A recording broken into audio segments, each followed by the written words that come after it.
Well, many parents have had a difficult time this past week talking to their kids and their teens about the recent police shootings.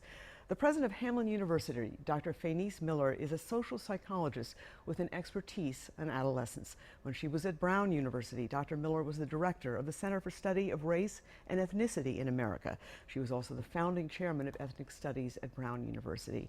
And it is an honor to have Dr. Fayneese Miller with us now. Thank you so much for coming in. Thank you. Dr. Miller, I think a lot of us are having a difficult time breathing right now. You have studied race relations for many years. What are your thoughts about the state of affairs in our community and across the nation? Well, this is really a sad day for all of us, but it's also a sad day for our children in that they're confused. They are not quite sure who they are, how they should respond, or what's going on. So I think we need to step back and figure out, how do we come together as a nation to have the kind of conversations we need to have that moves us forward rather than moves us backwards. I'm a child of the civil rights movement, so I understand peaceful protests, but I also understand how parents are supposed to talk to their children. All right. Well, I know you wrote on your biography that as a child growing up in the South, you actually had to go to the Black Library, and that your parents were very active here. And I think there are many people of all races who felt that a certain level of progress has been made. How far have we slid back?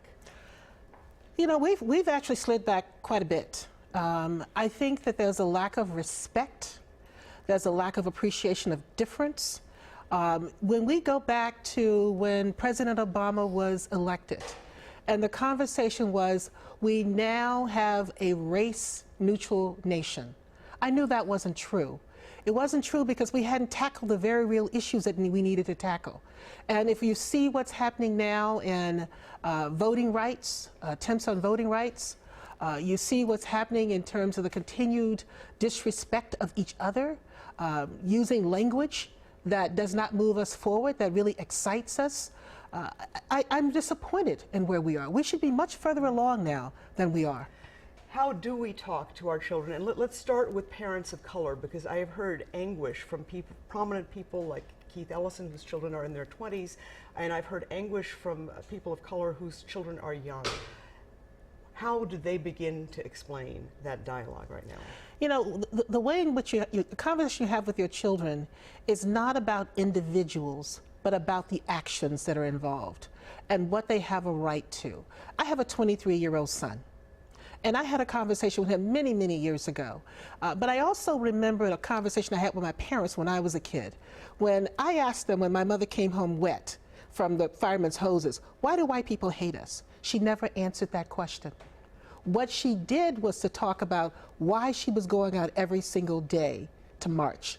The focus was on what your hopes and dreams are for the future, letting your kids know they matter, having the conversations that doesn't denigrate any group of people, doesn't say someone's better than one person or the other, but what you do is let them know what their rights are, but you also let them know, when it's a child of color, what society will do, how society will view them. I told my son, pull your pants up. You can't go out with your pants hanging down because you will be labeled. I said, wear your hoodie, but be careful when you wear that hoodie. Make sure when you get stopped, make sure where your hands are when you get stopped. Those are difficult conversations that we have to have with our children, but conversations we must have. But what we don't do in having those conversations is denigrate any group of people. And let me ask you, what advice would you have to parents who are police officers and the conversations they have with their kids? And of course, there are many wonderful officers who are people of color, but it's a scary situation for them as well. It is a very scary situation for them as well. And they should have equal conversations. They're out there policing, they're doing their job, the job that they've promised to do, the job they've signed up to do. And I think that that's the conversation that they have with their children.